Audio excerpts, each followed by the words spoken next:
এখন ইষ্ট প্রসঙ্গ করার জন্য আহ্বান জানাই শ্রদ্ধেয় হেমচন্দ্র বিশ্বাস দাদা, এয়ার ট্রাফিক কন্ট্রোলার দাদাকে আহ্বান করি ইষ্ট প্রসঙ্গ এবং নিজের জীবনের দীক্ষার কথা, নিজের জীবনের কথা যদি একটু বলেন আর এবং তার দয়ার কথা যদি বলেন, আমরা সমৃদ্ধ হই।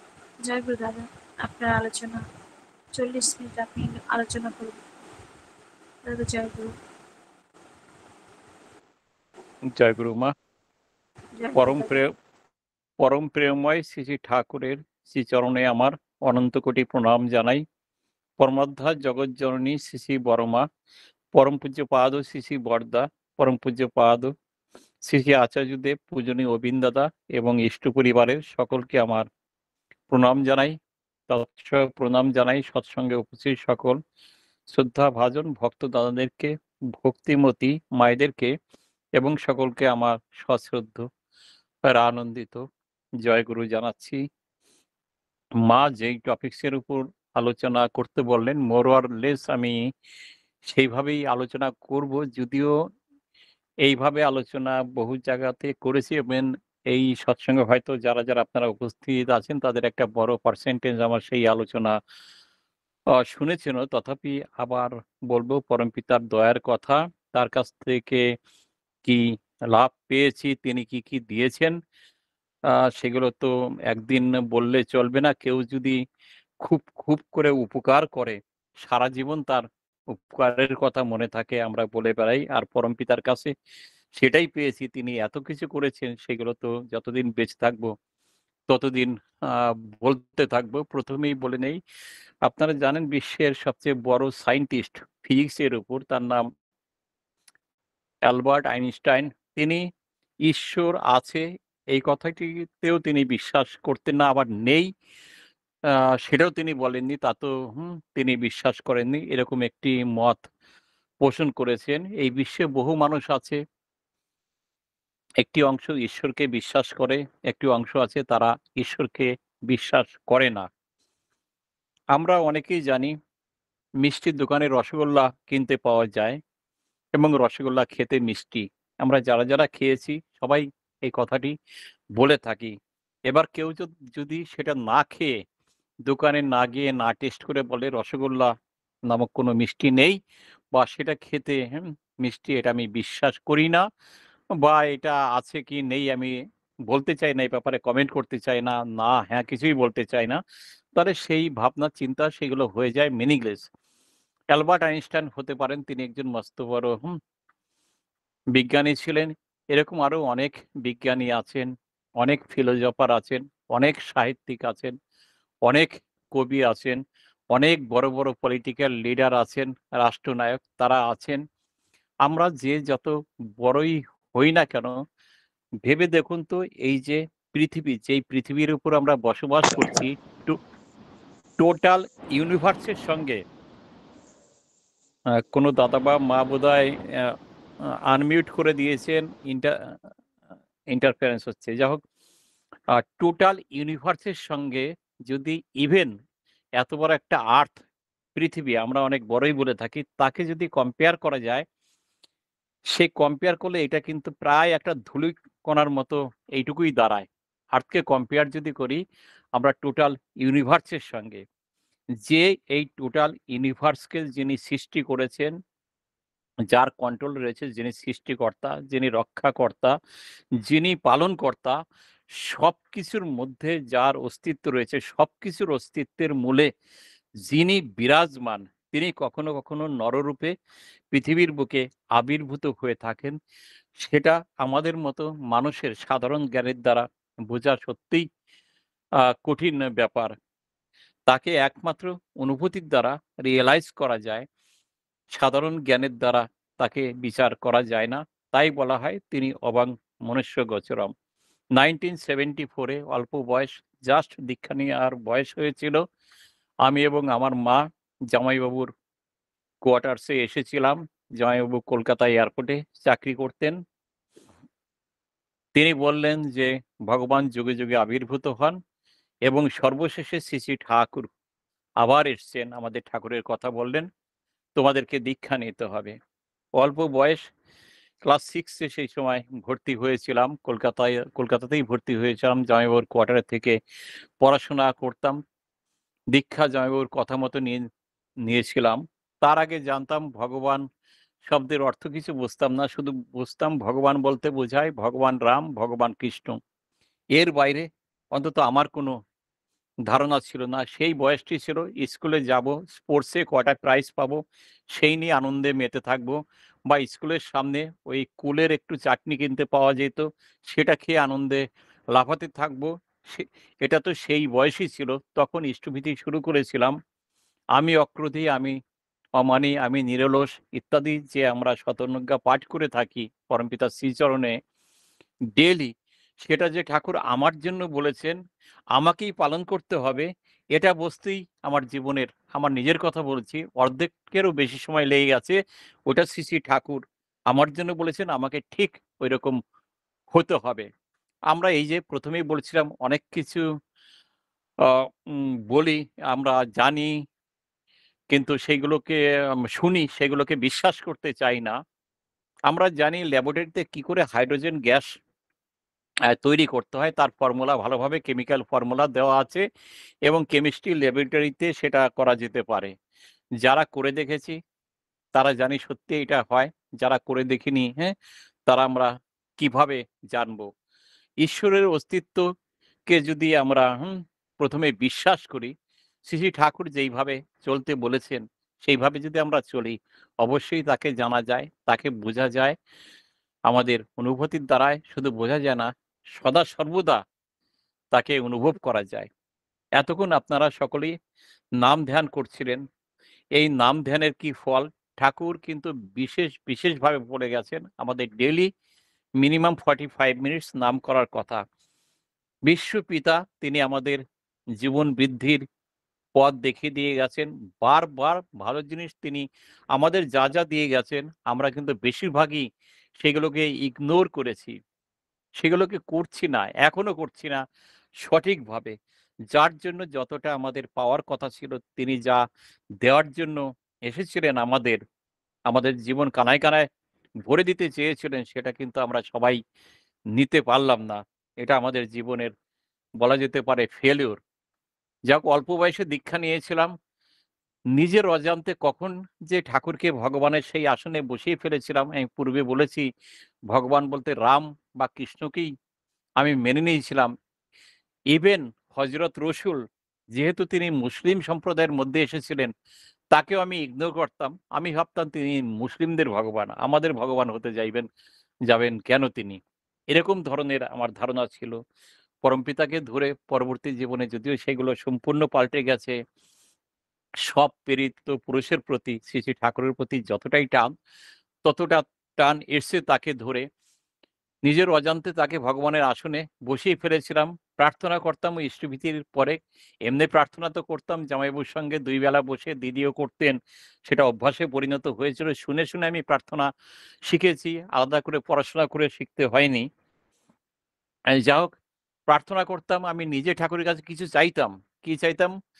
পরীক্ষার রেজাল্ট যেন ভালো করতে পারি। একটাই উদ্দেশ্য ছিল ভালো করলে আমার মা আমাকে খুব অ্যাপ্রিশিয়েট করবে, বাহবা দেবেন। আমি খুব খুশি হতাম। মা খুশি হলে বা আমাকে যদি মা খুব অ্যাপ্রিশিয়েট করতেন, খুব খুশি হতাম। তাই ঠাকুরের কাছে ওটাই প্রার্থনা করতাম। অদ্ভুত ব্যাপার, বেশ কয়েক ক্লাসেই ওইরকম পরমপিতার কাছে প্রার্থনা করেছি। ইভেন আমি যতটা ভালো রেজাল্ট প্রত্যাশা করেছি, তার থেকে অনেক বেশি ভালো হয়েছে।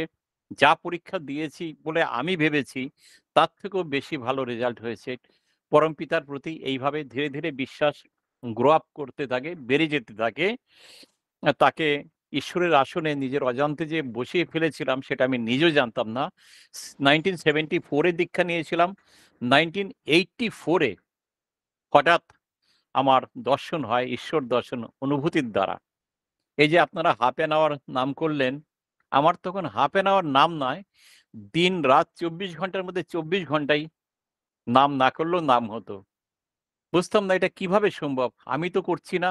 শুধু ভিতর কোনো এক জায়গা থেকে নাম হতো না। আমার প্রতিটি সেল বলব না, আমার দেহের প্রতিটি পরমাণুর যে কেন্দ্র নিউক্লিয়াস বলুন বা যাই বলুন, আমার মনে হয় সেরকম লক্ষ, লক্ষ বা কোটি, কোটি জায়গা থেকে নাম হতো, আমি সেটাকে খুব উপভোগ করতাম। ১ম এ ভাবলাম আমি ব্রেনের কিছু হলো কিনা, আমার ভিতর কিছু ডিফরমেশন এসে গেল কিনা। কিন্তু আবার পরম শক্তিও পেতাম। এখানে ঋত্বিক দেবতা ছিলেন সুশীল পর্বত। এখন প্রায় ৯০ বৎসরের কাছাকাছি। তার কাছে চলে এলাম। এসে সম্পূর্ণ ঘটনা বললাম, "দাদা আমার এরকম হচ্ছে।" বাড়ির লোকজনকে বললেও তো তারা বিশ্বাস করতে চাইবে না। আমি শুনেছি স্বস্তানি নেওয়া যায়, আমি স্বস্তানি নিতে চাই। বলে, "হেম ভাই খুব ভালো। তুমি স্বস্তানি খুব তাড়াতাড়ি নিয়ে নাও। আর যেটা হচ্ছে তোমার মঙ্গলের জন্য হচ্ছে। কত করে তুমি ইষ্টভীতি করো?" বললাম, "আমি তো গরিব মানুষ দাদা, কত আর করব? এই ৫ পয়সা করে করি, তাতেই অনেকটা অসুবিধা হয়ে যায়।" বললেন, "না ৫ পয়সা দিয়ে করলে হবে না। তুমি এখন থেকে ২৫ পয়সা দিয়ে তুমি ইষ্টভীতি করবে, আচার্যভীতি করবে। আবার তিনি এটাও বলে দিয়েছিলেন, বরদা ভীতি করবে, বড়মা ভীতি করবে ইত্যাদি এসব বলেছিলেন। যা হোক তিনি যেগুলো বলেছিলেন সেগুলো করতাম। পরবর্তীকালে সবার কাছ থেকে শুনে আমি ইষ্টভীতি এবং আচার্যভীতি এই দুটোই এখন করছি বা তখন করতে শুরু করেছিলাম। যা হোক সেইভাবে করতে শুরু করলাম। আমার ঋত্বিক দেবতাকে ডেকে পাঠিয়েছিলাম স্বস্তিন নেওয়ার জন্য। আমার জামাইবাবু খুব বকেছিলেন। তিনি স্বস্তিন নেওয়া ছিলেন অনেকদিন যাবৎ। নিরামিষ আহার গ্রহণ করতেন। তিনি ঠাকুরের কাছে দণ্ড ঠাকুরের কাছ থেকে পেয়েছিলেন তিনি। তিনি আমাকে বকেন। তিনি বললেন যে, "তুমি জানো এটা কত বড় ব্রত? এত অল্প বয়সে তুমি স্বস্তিনী নেবে?" তখন আমি আ পার্ট 1 পরীক্ষা পাস করেছি। ১৯ বছর বয়স। আ তুমি এটা আমাকে না বলে কেন ঋত্বিককে তুমি ডেকে পাঠিয়েছ? ঋত্বিক বাড়িতে আসা মানে ঠাকুর স্বয়ং আমাদের বাড়িতে এসছেন। খুব বকাবকি করলেন কিন্তু আমার ঋত্বিক দেবতা বলেছিলেন যে, "ওকে নিতে দিন। ও যখন চাইছে তিনি খুব মিষ্টিভাবে কথা বলতেন।" যাক জামাইবাবু শেষ পর্যন্ত রাজি হয়ে আমাকে সেই স্বস্তানি নেওয়ার জন্য পারমিশন দিয়েছিলেন। স্বস্তানি নিলাম। খুব করে নাম ধ্যান করতাম। ওই যে অটোমেটিক্যালি নাম হতো ওটা বৎসর খানেক আমার মধ্যে ছিল। এর যে পিছনে কি রহস্য, মানে what is the science behind it, সেটা কিন্তু আমি নিজে সায়েন্সের স্টুডেন্ট। আমি ফিজিক্সের টিচার ছিলাম ১২ ক্লাস স্কুলে পরবর্তী সময়ে। কিন্তু আমি কোনো বিজ্ঞান দিয়ে ব্যাখ্যা করে কিন্তু এর এই কেন এরকম হতো আমি বুঝতে পারতাম না। তখন অনেক আমার সেলগুলো খুব অ্যাক্টিভ ছিল। অনেক কিছু আমি বুঝতে পারতাম এবং ব্রেনের শার্পনেস খুব বেড়ে যায়। এমনকি আমার সামনে দিয়ে আমরা যেহেতু কোয়ার্টারে থাকতাম ওইখানে অনেকে ম্যাড্রাজি বা মালয়ালম ভাষায় কথা বলতো, তারাও থাকতো। অদ্ভুত ব্যাপার আপনারা শুনলে অবাক হবেন। আমি এখনো কিন্তু সেগুলো পারব না। তারা মালয়ালম ভাষায় বা তামিল ভাষায় যে কথা বলতেন, সেই কথাগুলো তখন কিন্তু আমি 100% বুঝতে পারতাম। কিন্তু সবাইকে বলতাম না। সবাইকে বললে তো বলবে, "এ তো পাগল। কি বলে কি? কোনদিন পড়াশোনা করেনি বা মেলামেশা করেনি। কি করে এই সমস্ত ভাষা জানবে? তামিল, মালয়ালম ভাষা সম্পূর্ণ বোঝা তো এত ইজি ব্যাপার না।" এইগুলো আমার জীবনে ঘটে গেছে। যা হোক সুশীল পর্বতদার বাড়িতে সৎসঙ্গ হচ্ছিল। পার্ট 1 তখন আমি পাস করেছি আপনাদেরকে বললাম। সেখানে আলোচনা হচ্ছিল 1984 এর কথা বলছি। যে আমাদের পিতৃদেব শ্রী, শ্রী বরদা তিনি আশীর্বাদ করেছেন যে ঠাকুরের শতবর্ষ উৎসব হবে 87 এ আর ৩ বছর বাকি। আপনারা সকলে ৳৫,০০০ করে অর্ঘ্য দেবেন। যারা দিতে পারবে তাদের ১৪ পুরুষের অন্নের অভাব হবে না। আমার বাবা তিনি দেহ রেখেছিলেন আমার ১.৫ বছর বয়সে।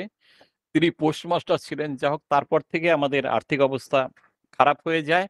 আমি দেখলাম যে এই আর্থিক অবস্থা ঘোরানোর জন্য এর থেকে গোল্ডেন অপরচুনিটি অর্থাৎ সুবর্ণ সুযোগ আর পাওয়া যাবে না।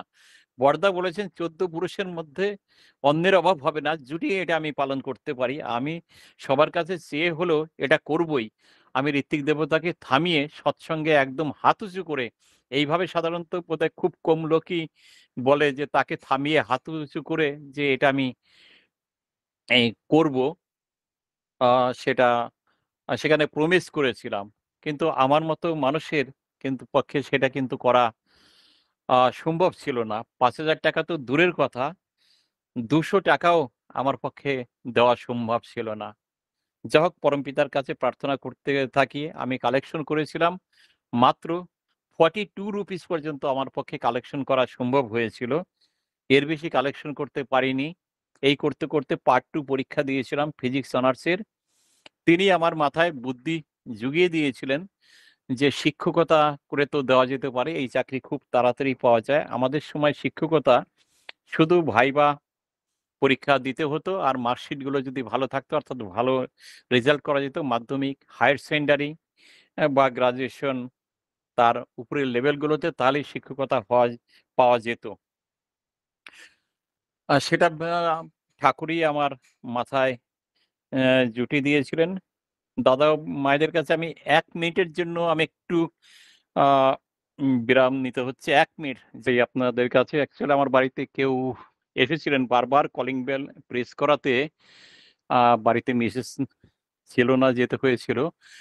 গ্রাউন্ড ফ্লোরে যে কথাগুলো বলছিলাম, পরমপিতা সেই বুদ্ধি আমাকে জুগিয়ে দিয়েছিলেন। আমি 1986 এর মার্চ মাসে রেজাল্ট হাতে পেয়ে যাই। তখনই শিক্ষকতার জন্য ট্রাই করতে থাকি। খুব শীঘ্রই পরীক্ষা দেই মালদাতে হায়ার সেকেন্ডারি স্কুলে ফিজিক্সের টিচারের জন্য। সেখানে হেড ক্লার্ক আমাকে কানে, কানে বলেই দিয়েছিলেন যে, "you have been selected within 15 days আপনি জয়েন করতে পারবেন। কাউকে বলবেন না এখানে।" তো বাড়িতে গিয়ে মাকে বলেছিলাম। সেইভাবে চাকরিতে জয়েন করতে পারি। দেখুন পরমপিতার কি দয়া, তার শতবর্ষ উৎসবে সেই অর্ঘের কিন্তু আমি যোগান দিতে পেরেছিলাম। এবার মানুষের একটি কথা এখানে বলতে চাই, যারা পড়াশোনা করে তারা চাকরির জন্য অ আফটার কমপ্লিশন অফ গ্র্যাজুয়েশন বা কেউ মাস্টার ডিগ্রি করার পরে চাকরির জন্য আলাদা করে পড়াশোনা করে বা চেষ্টা করে থাকে। আমি কিন্তু কোনোদিন চাকরির জন্য চেষ্টা করিনি। বরং চাকরি আমার পিছনে, পিছনে ছুটেছে এই কথা বললে কিন্তু বেশি বাড়িয়ে বলা হবে না। আমি পরপর ৪ টে প্রায় চাকরি পেয়ে যাই। ওর পরপরই ফুড কর্পোরেশন অফ ইন্ডিয়াতে জাস্ট একটা পরীক্ষা আগে দেওয়া ছিল। তারপরে airport authority of India air traffic control, তারপরে অল ইন্ডিয়া রেডিও। এই কথাগুলো আমি বলছি আমার নিজেকে প্রজেক্ট করার জন্য বলছি না। এগুলো পরমপিতার দয়া। নাম ধ্যান করলে পর ব্রেনের শার্পনেস এত বেশি বেড়ে যায়, পুরনো স্মৃতিগুলো আমাদের ভেসে আসে। সেটা কিভাবে হয়? আমি একটু সায়েন্টিফিক্যালি বা কম্পিউটারের ভাষায় বলতে চাই। কম্পিউটার থেকে দেখবেন অনেক ফাইল অনেক সময় ভাইরাসে নষ্ট করে দেয়। সেই ফাইলগুলো আর পাওয়া যায় না। কিন্তু আমাদের ঘরের ছেলেমেয়েদের বলেন আপনারা যে, ওই ফাইলগুলো আমার কিন্তু কম্পিউটারের মধ্যে নাই আর খুঁজে পাচ্ছি না। ওরা কিন্তু সেইগুলোকে অ্যাপ আছে, সেই অ্যাপের সাহায্যে আবার রিকভার করে দেবে। ঠিক আমাদের ব্রেন থেকে যে ছোটবেলা থেকে যে সমস্ত আমরা পড়াশোনা করেছি বা বহু কিছু কিন্তু আমরা শুনেছি আমাদের গার্ডিয়ানদের কাছ থেকে, সব জ্ঞানই কিন্তু আমাদের মধ্যে ঐরকম আছে। কিছু, কিছু চাপা পড়ে আছে। কম্পিউটারে যেরকম একেকটা ফাইলকে ক্লিক করলে সেই ফাইল ওপেন হয়ে যায়, ঠিক সেরকমভাবে যদি নাম ধ্যান করা থাকে, বহু কিন্তু পুরনো স্মৃতি আমাদের মধ্যে ফিরে আসে। আমাদের ব্রেনের শার্পনেস এত বেশি বেড়ে যেতে পারে, তার দ্বারা কিন্তু অনেক আপাতদৃষ্টিতে মিরাকেল মনে হতে পারে। ঠাকুর বলেছেন মিরাকেল বলে কিছু নেই। এই ধরনের ঘটনা ঘটতে পারে। তারপর থেকে আমার জীবনে আর কিন্তু ফিরে তাকাতে হয়নি। এই যে পিতৃদেব যে আশীর্বাদ করেছিলেন যে ১৪ পুরুষে অন্নের অভাব হবে না। দেখুন আমি তো আমার নেক্সট 14 জেনারেশন পর্যন্ত বলতে পারব না। তবে আপাতত দেখেছি আমার মেয়ের জন্য বর্তমান আচার্যদেবের কাছ থেকে আশীর্বাদ নেওয়ার পরে ১২ ক্লাসে সেন্ট্রাল স্কুলেও ফার্স্ট হয়েছিল। তারপর পড়ায় ও এতটাই ভালো হয়ে যায়, একটার পর একটা চাকরি চেঞ্জ করে ওয়ার্ল্ডের অন্তত গোটা ১৫ কান্ট্রি ওর ঘোরা হয়ে গেছে। এখন জার্মানিতে চাকরি করছে। মেয়ে জামাই ২ জনেই ওইখানে রয়েছে। ছেলেও ব্যাঙ্গালোরে চাকরি করছে। এখন ওয়ার্ক ফ্রম হোম। সুতরাং ওদের যে কোনো বা ওদের নেক্সট জেনারেশন ও হয়তো আ ইকোনমিক্যালি সচ্ছলভাবে চলে যাবে সেটা অন্তত আমি বুঝতে পারছি। অর্থাৎ পিতৃদেব যেটা বলেছেন সেটা যে হবেই এই বিশ্বাস কিন্তু আমার রয়েছে। দেখুন এটা হলো ফিন্যান্সিয়াল সাইড। আমরা পরমপিতার কাছে তো জীবনের ১ম এ এগুলো প্রার্থনা করেই থাকি। কিন্তু আমাদের তো শুধু উদ্দেশ্য এই নয়, অর্থ, বাড়ি, গাড়ি ইত্যাদি যদি এসে যায় তাতেই আমরা খুব স্যাটিসফাইড হয়ে যাব। আমরা ফাইনালি কি চাই? পিস, শান্তি। সেই শান্তি যদি আপনারা লাভ করতে চাই তাহলে প্রকৃতপক্ষে তার এই জীবন বৃদ্ধির সাধনা সঠিকভাবে করতে হবে। ঈশ্বরকে ভালোবাসতে হবে। ঠাকুরকে প্রশ্ন করা হয়েছিল, "Thakur how to love you?" বলে, "your love for me will teach you how to love me."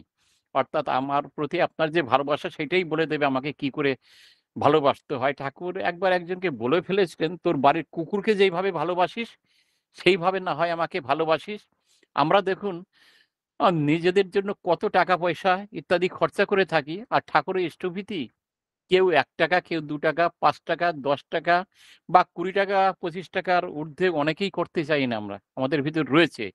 বাড়িতে যদি বড় একটা কুকুর পোষা হয়, ভেবে দেখুন তো তার ডেইলি খাবারের জন্য তাকে যে বিভিন্ন সময় পিরিয়ডিক্যালি ইনজেকশন ইত্যাদি দিতে হয় বা আদার্স ট্রিটমেন্টের জন্য বা তাকে আ পরিষ্কার পরিচ্ছন্ন রাখার জন্য আমাদের পরিশ্রম করতে হয়, তার পিছনে এক্সপেন্ডিচার সেটা কতটা হতে পারে। আর পরমপিতা তো বলেছেন, "দৈনন্দিন আহার যেমন ইষ্টবিধি রাখিস তেমন।" এটাও কিন্তু নেহাত কম। এর কমে কি নয় বিষম? পারলে কমে যাস না, কপটব্রতী হোস না। তাহলে আমাদের বেলায় আমাদের সবকিছু চলে যায়। আমরা তার জন্য পেরে উঠছি না। পারলে পরে গিয়ে করব। ব্যাংকের অফিসার ছিলাম, ৳25 করে দিয়ে মাত্র ইষ্টভীতি করি। ভালোভাবেই ১০০, ২০০, ৳৩০০ দিয়ে পার ডে ইষ্টভীতি করা যায়।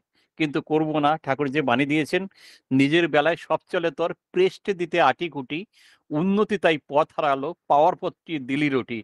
আমাদের পাওয়ার পথটি আমরাই কিন্তু নষ্ট করে দেই। পরমপিতা কিন্তু দেওয়ার জন্য এসছেন। সেই আ দেওয়ার জন্য আমাদেরও দিতে হবে। পেতে চাস তো দিতে থাকিস, যেই অবস্থায় যেমন পারিস। ঈশ্বরের ডাক আমাদের কিন্তু শুনতে হবে। তিনি যখন যা কিছু বলেছেন, ঈশ্বর সাধনার অনেকগুলো উপায় আছে, যেমন এই নাম ধ্যান ইত্যাদি তো করতেই হবে। ঠাকুর একবার কিছু লোককে ডেকে পাঠিয়েছিলেন। তারা নাম ধ্যান করে শূন্যের উপর দিয়ে কেউ ভেসে উঠতেন। মানে এত তখন নামের জোয়ার বয়ে চলেছিল ঠাকুর বাড়িতে। তারা আসতে দেরি করেছিলেন।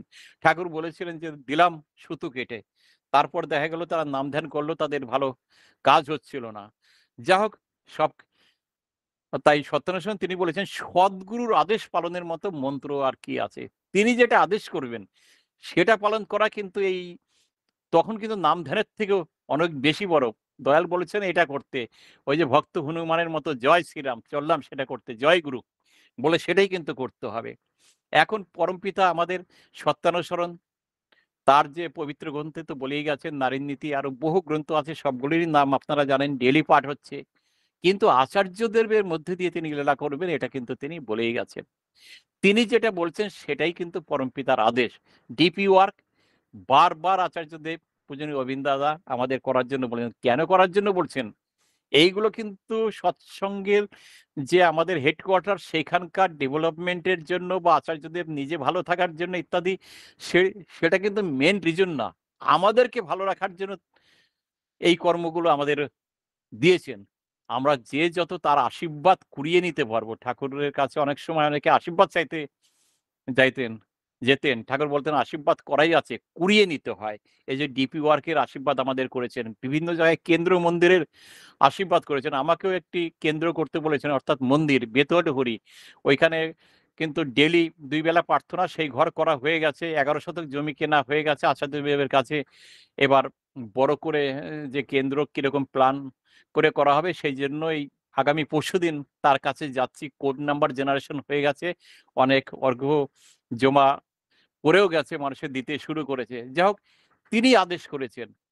তার মানে পরমপিতা স্বয়ং এটা আদেশ করেছেন। ঈশ্বরেরই ডাকে এসেছে, তার কাজে তোর সঙ্গতি, যোগান দিয়ে ধন্য হ তুই, হোক দলিত দুর্গতি। পরমপিতা এটা বলেছেন। তার ডাক এসেছে, কাকে করতে হবে? বড়দা বলতেন, "সব আশীর্বাদ আমার জন্য ঠাকুর করেছেন।" আমাদের ভাবতে হবে, এই নিউ ইয়র্কে মন্দির হচ্ছে, সেটা ঠাকুর আমার জন্য, কিন্তু সেটার আশীর্বাদটা আমার জন্যই করেছেন। বা আসামে হচ্ছে, সেটাও আমার জন্য।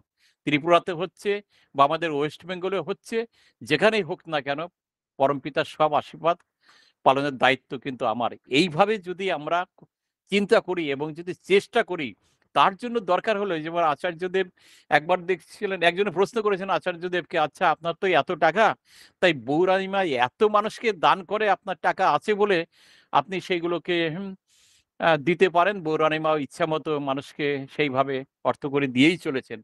আপনি ধরুন যদি একটা চাকরি করতেন, এরকম আচার্য না হতেন, তাহলে কিভাবে সামলাতেন?"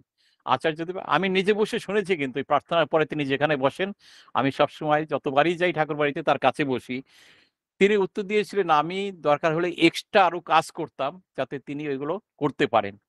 তাহলে ভাবুন, আমরা পরমপিতার কে টাকা দেওয়ার জন্য শুধু অর্থ না, অর্থ, শ্রম, যে যেইভাবে পারবো, আমি শুধু অর্থের কথাই বলছি না, তাকে দেওয়ার জন্য আমরা বিভিন্নভাবে যেন চেষ্টা করেই যাই।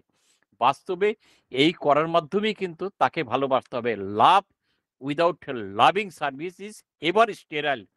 দ্য মেসেজে ঠাকুর বলেছেন। আবার সত্যনারায়ণ বলেছেন, আমাকে ভালোবাসো অথচ আমার জন্য কিছু করতে ইচ্ছে করে না। এ কথাও যা, সোনার পিতলে ঘুঘুও তাই। তাহলে আমরা যেন সবাই সোনার পিতলে ঘুঘু হয়ে বসে না থাকি। তার কাজ কিন্তু আমাদের করেই যেতে হবে। সময়কে কিন্তু নষ্ট করা যাবে না। স্বস্তিনের ব্রতের ৫ টা নীতি আছে, তার মধ্যে একটা হচ্ছে মঙ্গলজনক যে আমাদের চিন্তা আসে, তার ইমিডিয়েট ইমপ্লিমেন্টেশন। ঠাকুর বলেছেনও, ভালো বলে বুঝবি যাহা, করবি তাহা তৎক্ষণাৎ, কঠিন বলে ছাড়িস না তা, না করে তার বাজিমাত। যেটা আমরা ভালো বলে বুঝবো পরমপিতা কথা, সেটা কিন্তু আমরা বাজিমাত না করে, সেটা যতই কঠিন হোক না কেন, দ্বন্দ্ব বাধা বিঘ্ন দলি, দক্ষ কুশল তরিত্রাগে, গুরুর আদেশ পালন যেথায় সেথাই তো সিদ্ধি জাগে। এই ব্যাপারে আমি আমার একটা অভিজ্ঞতা থেকে বলছি। ওই যে ১১ শতক জমি আচার্যদেব বলেছিলেন ২ মাসের মধ্যে কিনতে, বহু বাধা এসেছিল কিন্তু সেই জমি কেনার জন্য অনেকে অনেক কিছু বলেছেন। যা হোক, সেইগুলোকে কাটিয়ে জমি তো কিনে ফেলেছি। এইবার জমির বাউন্ডারি দিতে যাব, সেই আশেপাশের লোক কেউ পারলে ৬ ইঞ্চি, কেউ ৪ ইঞ্চি করে দখল করে নিতে চায়, কিছুতেই ছাড়বে না। এইবার তারা এমনভাবে গাছ লাগিয়েছে, গাছের অর্ধেকটা পরমপিতার জন্য যে জমি ক্রয় করেছে তার ভিতর ঢুকে গেছে। অর্থাৎ গাছ একদম বাউন্ডারির উপরে লাগিয়েছে, 50-50 করে এসে গেছে। কাটতে চাইবে না। যা হোক, লোকজন জড়ো করে সেই গাছগুলোকে কাটানো হয়েছে, সেই গাছ কাটার মেশিন দিয়ে। তারপরে সেই গোড়াগুলোকে কিভাবে তোলা হবে, বড় বড় নিম গাছের গোড়া ওজন হয়ে গেছে কয়েক কুইন্টাল, এত ভারী। লেবার দিয়ে সেগুলোকে তোলা যাবে না, জেসিবি ভাড়া করে সেই জেসিবি মেশিন দিয়ে সেগুলোকে তোলা হয়েছে, এবং দূরে নিয়ে যে ফেলতে হবে সেটাও কিন্তু জেসিবি দিয়ে করা হয়েছে। ৩ দিনের মধ্যে ওই গাছগুলো ৯টা গাছ কেটে তারপরে চারিদিকে প্রাচীর কমপ্লিট করে যখন কলকাতাতে ফিরেছিলাম, বেথরডুরিতে তো এই জমি কিনেছি, অ্যারাউন্ড 125 কিলোমিটার ফ্রম কলকাতা। কৃষ্ণগড়ের পরেই, আপনারা বেশিরভাগ এখানে যারা আছেন তারা জানেন। তো সেটা করার পরে আমি যে কি আনন্দ পেয়েছিলাম, আনন্দ তো আপনারা জানেন, এটা একটা ফিলিং এর ব্যাপার। অন্তরে পরমপিতার কাজ ঠিক মতো যদি পালন করা যায়, বা কখনো কখনো এমন হয়েছে, প্রমথ ঘোষদা আপনারা জানেন কৃষ্ণগড়ের মন্দিরের সঙ্গে যুক্ত, বিভিন্ন জায়গায় তিনি ত্রিপালি বা আজকাল ওইখানে তৈরি হচ্ছে, থানকুনি পাতার ট্যাবলেট তিনি দিয়ে যান। একজন নামকরা সহবতী ঋত্বিক, তাকে নিয়ে একদিনে বেরোলাম পলাশী, বেথরডুরি, ১০০ কিলোমিটার ঘুরে একদিনে বেশ ১৯টা দীক্ষা দিলাম। এই কাজগুলো পরমপিতার চরণে লোকগুলোকে নিবেদন করার পরে যে আনন্দ পেয়েছিলাম, সে আনন্দ কল্পনা করা যায় না। এইগুলো করার পরে তখন মনে হয় কর্মক্ষমতা এত বেড়ে যায়, মনে হয় না, এটা আমি বাস্তবে আমার ঘটেছে। ২৪ ঘন্টার মধ্যে ২০ ঘন্টা পরিশ্রম করলেও ক্লান্তি আসে না, বেশ ভালো থাকা যায়। খুব শরীরটাকে মনে হয় যেন তুলোর মতো। আপনারা জানেন কৃষ্ণপ্রসন্ন ভট্টাচার্যদাকে একবার ঠাকুর বলেছিলেন, এই মাটির ঝুড়ি নিয়ে ফেলছে, সব লেবাররা বলেন যে, "কেষ্টদা, এক ঝুড়ি মাথায় করে আপনি নিয়ে ফেলুন। ধরুন।" কেষ্টদা বুঝতে না পেরে সেই বাঁশের ঝুড়ি প্র্যাকটিক্যালি মাথায় যদি লাগে ঠিকমতো, হয়তো মাথার চামড়া সামান্য উঠে যেতে পারে বা ঘা হয়ে যেতে পারে। সেটা নিয়ে তিনি ফেললেন। পরে তাকে প্রশ্ন করা হলে তিনি বলেছিলেন, "কি বলবো? এক ঝুড়ি মাটি যে এক টুকরো তুলোর মতো হালকা হতে পারে, সেটা পরমপিতার দয়া না হলে পর এটা বোঝা যাবে না।" সেই প্রহ্লাদের সময়ের আপনারা গল্প জানেন, পরম দয়ালের কৃপায় সেই পাথর জলে ভাসে। এটা সম্ভব। ভগবান শ্রীকৃষ্ণ বলেছেন যে তিনি বোবাকে দিয়ে কথা বলাতে পারেন, বা পঙ্গুকে দিয়ে গিরিলঙ্ঘন করাতে পারেন। এটা তার দ্বারা কিন্তু সম্ভব। তিনি চুপচাপ বসে থাকেন, কিন্তু তার ভক্তদের দিয়ে তিনি কিন্তু সব কাজ করিয়ে নেন। ভগবান রাম, তিনি কিন্তু কষ্ট করে সেই সমুদ্র মন্থন করে সেই শ্রীলঙ্কাতে তিনি গিয়েছিলেন। আর ভক্ত হনুমানকে দিয়ে হনুমান কিভাবে গিয়েছিলেন? তিনি এক লাফ দিয়ে সেটাকে অতিক্রম করেছিলেন। তো পরমপিতা কিন্তু তার ভক্তের মাধ্যমেই তিনি কিন্তু কাজ করে থাকেন। একবার হাউজার মান্দা বলেছিলেন, আমেরিকা গভর্নমেন্ট, আপনারা জানেন, বিশ্বের সব ব্রেনগুলোকে তারা টাকা দিয়ে তো কিনে নিতে চায়, এবং সেইভাবেই আমেরিকা কান্ট্রিটা এত বড় ডেভেলপড কান্ট্রিতে পরিণত হয়েছে।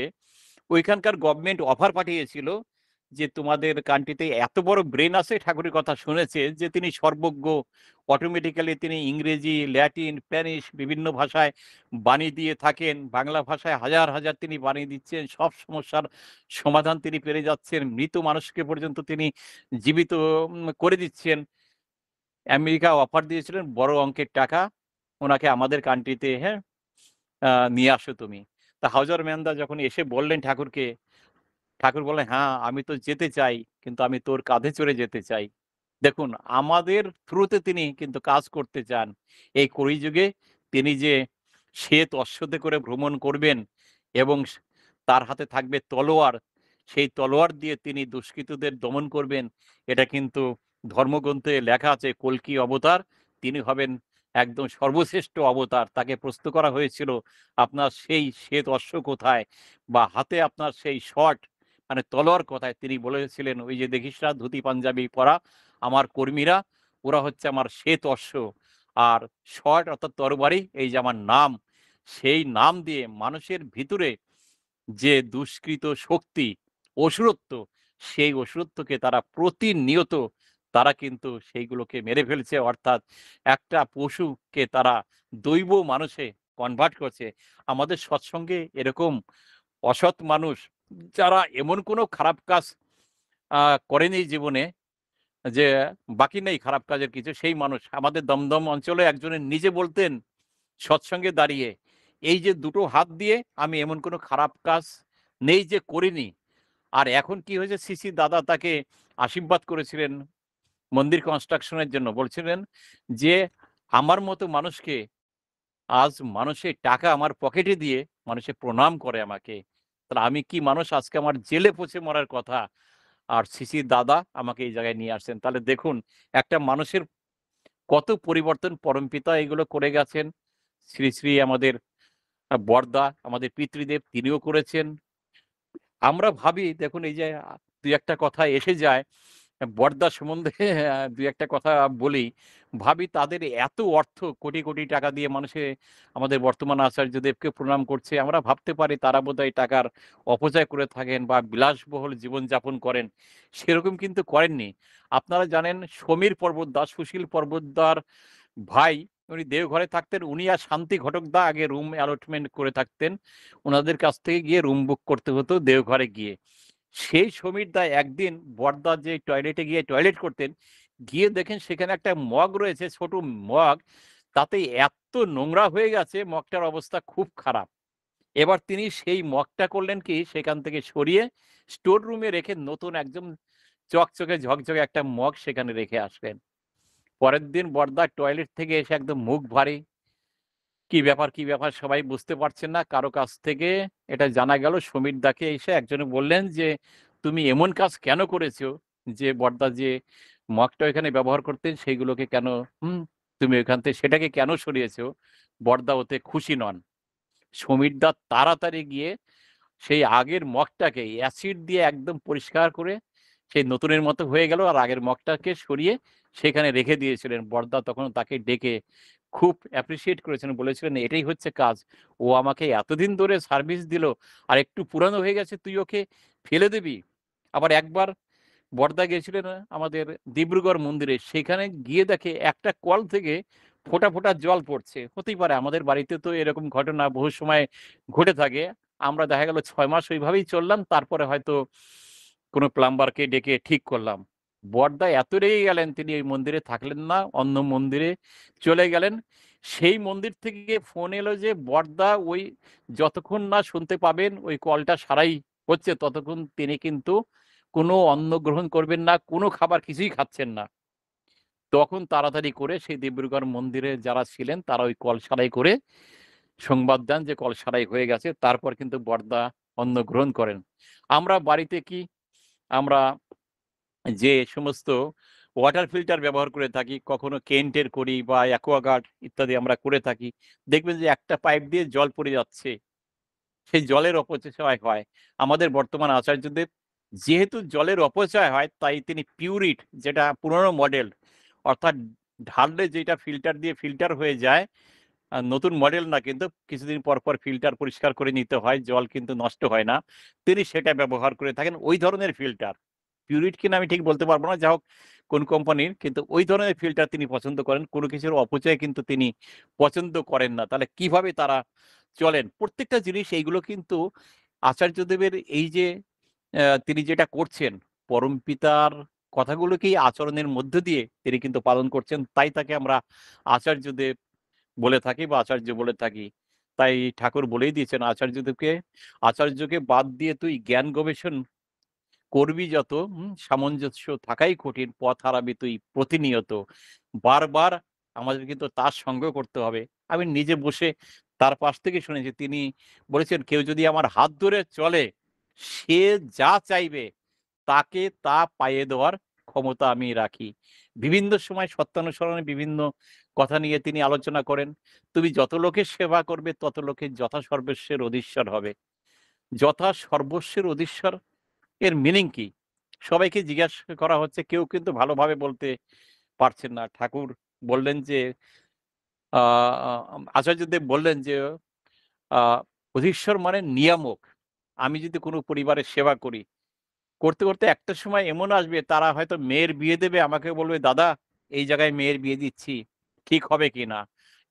একটা বাড়ি করতে যাচ্ছি, 2 কাঠা জমি কিনেছি, এই জায়গায় এই সময় করাটা ঠিক হবে কিনা? এটাকেই বলা হয় নির্দেশক বা নিয়ামক।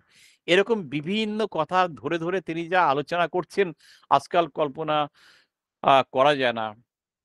উম ক্রোধ, মানে একবার সেই তিনি আরেকটা বাণী সত্যানুসরণ বলেছিলেন, আমাদের বিনয় মানে হচ্ছে, বাণীটি হচ্ছে বিনয় সমন্বিত আ দৃঢ়তা, যেই জিনিসটা তিনি বলতে চেয়েছিলেন, সেই ব্যাপারটা খুব ভালোভাবে তিনি বুঝাচ্ছিলেন। যা হোক, এরকম বিভিন্ন সত্যানুসরণের বিভিন্ন সেন্টেন্স, ঠাকুরের বিভিন্ন বাণী, আবার কখনো কখনো বিভিন্ন মেডিসিনের নাম এই স্বপনদার সঙ্গে আলোচনা করেন। ওইখানে ৩-৪ জন বসে থাকেন। একদিকে কৃপাসিন্ধু দা, আরেকদিকে মুকুল শির দা, বা ওই আমাদের তনুদা যিনি আছেন, তারপরে কখনো কখনো ঋষি দা, সব ডায়েরি নিয়ে বসে থাকেন।